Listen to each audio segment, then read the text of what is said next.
ตอนนี้ผมได้ทำการพิจารณาคดีแล้วนะครับคำให้การทั้งหมดของพยานบุคคลได้ความว่าใบเตยกับอิงเคยเป็นเพื่อนสนิทกันแต่ด้วยเรื่องผู้ชายทำให้ความสัมพันธ์ของทั้งคู่เปลี่ยนไปใบเตยคอยข่มขู่อิงอยู่ตลอด3 เดือนที่ผ่านมาแต่ด้วยคำให้การต่างๆบวกกับหลักฐานที่พบเนี่ยแสดงให้เห็นชัดว่าใบเตยมีความคิดทางชู้สาวกับอิงดังนั้นเมื่อใบเตยถูกปฏิเสธความสัมพันธ์จึงเข้าทำลายร่างกายของอิงแต่พลาดท่าและเป็นฝ่ายเสียชีวิตเองผมขอสรุปคดีนะครับนางสาวสุวรรณีผู้ตายมีความผิดฐานทำลายร่างกายและพยายามฆ่าส่วนในกรณีของนางสาวสุธัญญาตกเป็นเหยื่อและถือว่าสิ่งที่ทำไปเป็นการป้องกันตัวไม่มีความผิดครับเชิญได้ครับขอบคุณค่ะครับ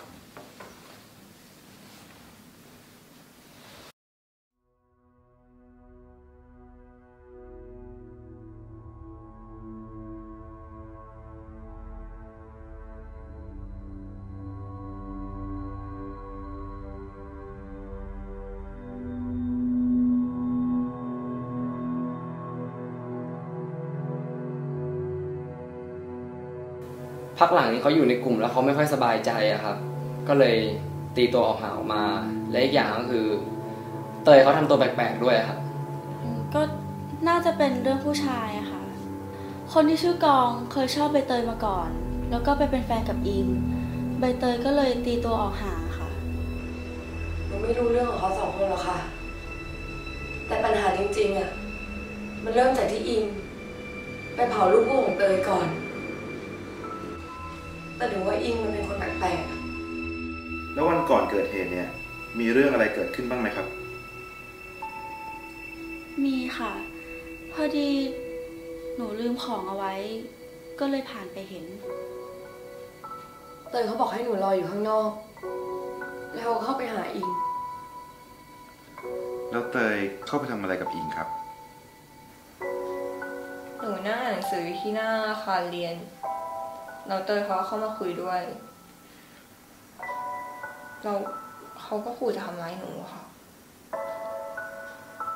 เขาดูเป็นคนแรงๆกับอิงก็ชอบไปแขวะชอบไปว่าตลอดค่ะเธอบอกผมว่าพวกใบเตยขู่จะฆ่าเธอครับพวกใบเตยเนี่ยรวมถึงลินด้วยไหมครับครับเตยเขาไม่ยอมหยุดเรื่องกองสักทีอะค่ะหนูพูดอะไรไปเขาก็พาจะลมเสียใส่หนูตลอดใครบอกว่าเตยชอบกองต่างหากที่เป็นฝ่ายชอบเตยก่อนลินเป็นคนพูดใช่ไหมครับคุณจะเชื่ออะไรเป็นแบบนั้นได้อะครับแล้วเจออิงครั้งสุดท้ายเมื่อไหร่ครับตอนเที่ยงครับเราอยู่ด้วยกันจนถึงเที่ยงแยกกันไปสักพักกลับมาอีกทีก็ตอนบ่ายค่ะเจอกันที่ไหนแล้วทำอะไรกันอยู่ครับเตยเขากำลังอ่านโน้ตของแฟนเขาอยู่อะค่ะคิดว่าน่าจะช่วงเที่ยงอะค่ะหนูเห็นเตยผ่านๆเหมือนเขากำลังอ่านอะไรอยู่คือตอนนั้นผมเจอหญิงก่อนนะครับแล้วหญิงก็บอกผมว่าเห็นอิงไปที่ตึกสังคมศาสตร์นะครับประมาณ 4-5 โมงเย็นเมื่อวานนะคะหนูเห็นเขาเดินไปทางตึกสังคม5 โมงบนดาดฟ้าใบเตยยังมีชีวิตอยู่ใช่ไหมครับ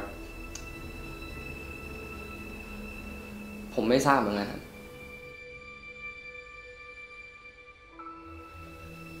จากที่เราชันสูตรศพร่างของใบเตยแล้วเนี่ยเราพบว่าสาเหตุที่ใบเตยเสียชีวิตเกิดจากศีรษะกระแทกของแข็งนะครับและรอยช้ำที่ขาและแขนก็เกิดจากการตกบันไดเราอยากทราบว่าทำไมใบเตยถึงตกบันไดลงมาครับผมตอนที่เรานอนกันอยู่บนดาดฟ้าค่ะแล้วมันใกล้กับทางลงมากเตยก็เลยพลาดตกลงไปเคยคิดไหมว่าเหตุการณ์มันจะลามมาถึงขนาดนี้ครับไม่ค่ะเคยเห็นนี่ไหมครับ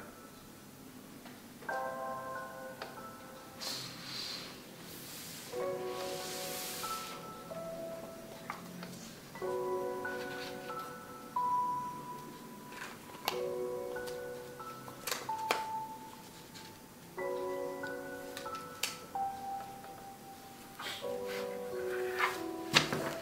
คุณอิงครับ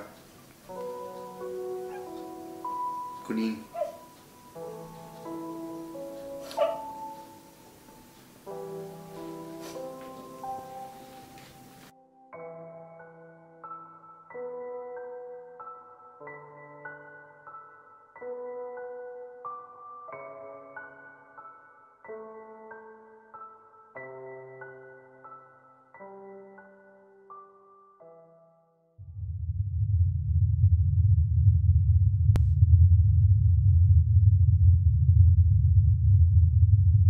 อิงเนี่ยนะชอบเตย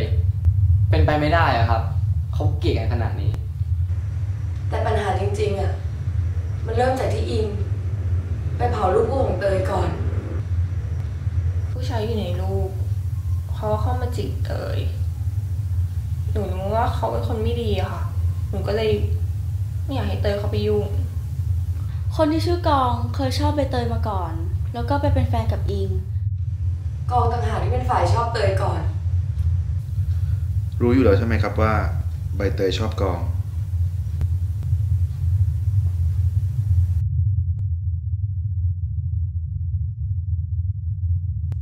เราอยู่ด้วยกันจนถึงเที่ยง กลับมาอีกทีก็ตอนบ่ายค่ะ เตยเขากำลังอ่านโน้ตของแฟนเขาอยู่อะค่ะ ประมาณ 4-5 โมงเย็นเมื่อวานนะคะ หนูเห็นเขาเดินไปทางตึกสังคม